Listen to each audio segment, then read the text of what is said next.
Thank you, and I am honored to be here with all of you, and honored to be a part of this initiative to get people elected who believe in working families. And you know, it's been a hard battle. We've been campaigning for this office for the last year and a half.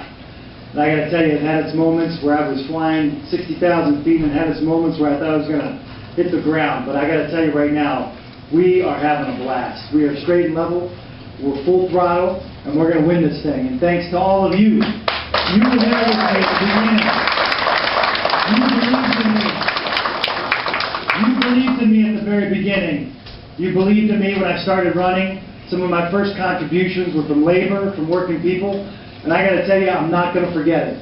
I'm not going to forget it.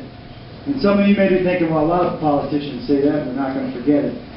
Well, Randy and Dan and all of you out there who know me, you know that my background and my family has come from the same humble means and humble beginnings of all of you.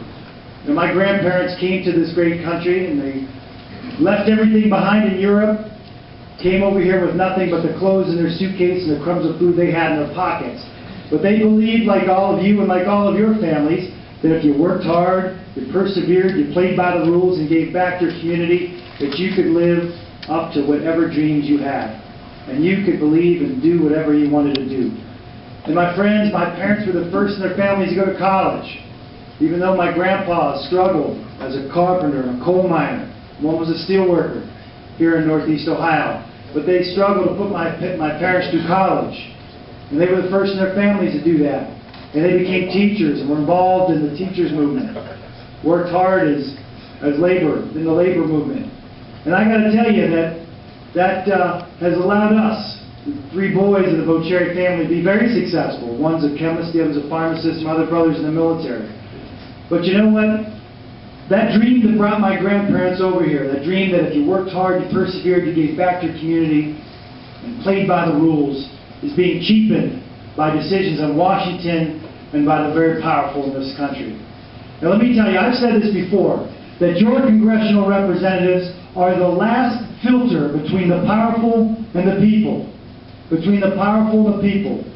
And what we witnessed just yesterday is just that, my friends. When we look at the top 1% of this country who have seen their wages increase, the wealthiest among us have seen their wages increase and their tax burden decline. Yet those of us who are working people, we're working harder and longer, 18% more productivity in the last 8 years since George Bush has been in office. But yet, our wages are stagnating and declining, and we're paying more in taxes. Now, my friends, there is a huge disconnect in Washington, D.C., and it's about time we put an end to George Bush's policies that have taken America on the wrong track.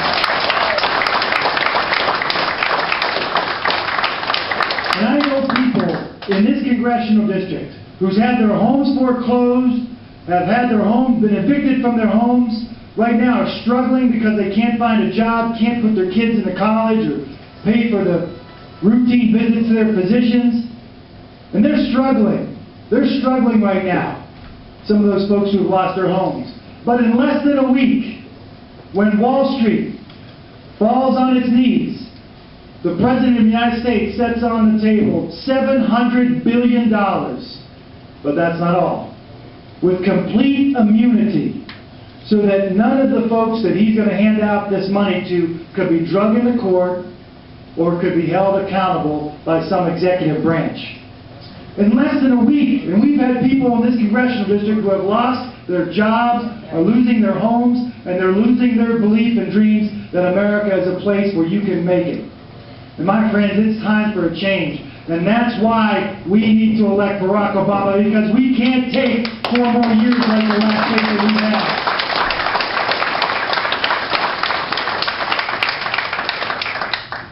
When you look at the fact that people are working harder and longer, and people are losing their pensions, and I sat down with some folks just last week, and I've known about them before I started going back and forth to Iraq and Afghanistan, folks who worked at Republic, folks who played by the rules, who worked at that company, punched the time clock, the sweat of their brow built that company, and what happened?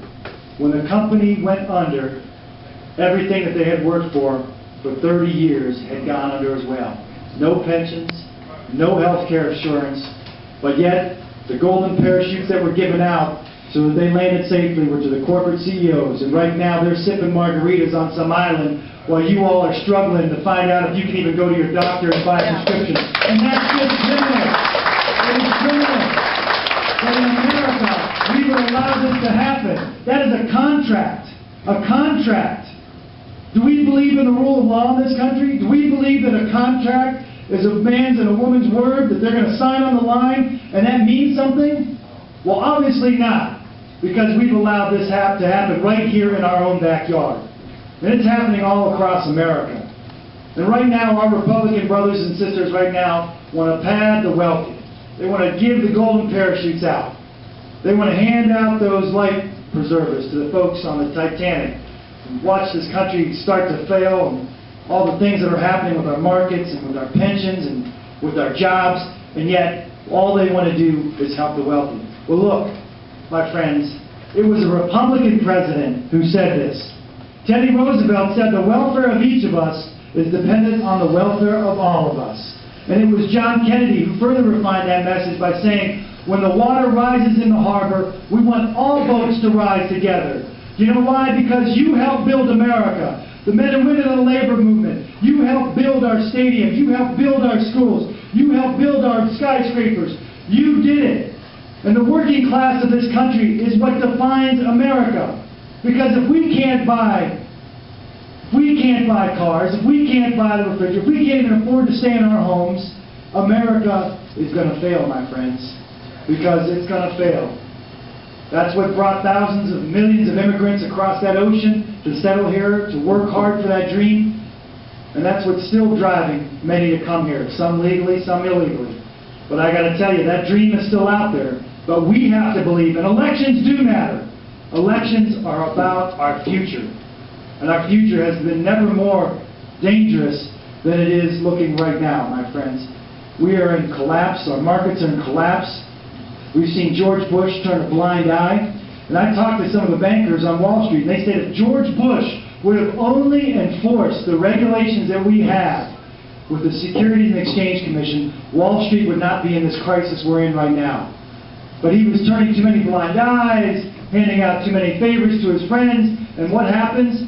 All of us are suffering now. Because all the pensions that you're putting into this market right now, that you're putting in there, are in jeopardy because of George Bush's antics. And it's time we turn the page and move on and write a new chapter for America. One that puts workers first, one that puts Americans first, and one that puts our interests ahead of the special interests. Are you with me? Are you with me?